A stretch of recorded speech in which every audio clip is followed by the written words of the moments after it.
aduu dhihaa ga'e. Jooraa ooleen alaa galee raajii ta'e. Akkuma koo durii yoom mana koo ga'u balbala koos banee yoon ol seenuuf ka'u. Amanuun dadhabe raajiidha yaafiraa waan hin eegnetu siree koorra jira. Isheen siree koorraa afamtee mul'attu nan bare akka isheen qalbii kiyya hattu.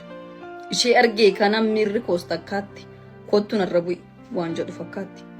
Gaafan itti siiqee ilaalus maaf dhiisti luka gargar bantee dugdaan galtee ciifti. Anis gidduu galuuf maaltu wal dhiisare hamman uffata koo baasuttan jarjare.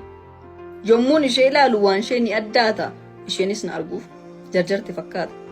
Dafee uffata koo baasee daddarbadhe dhaqeen takka baadhe ol fuudhee hammadhe.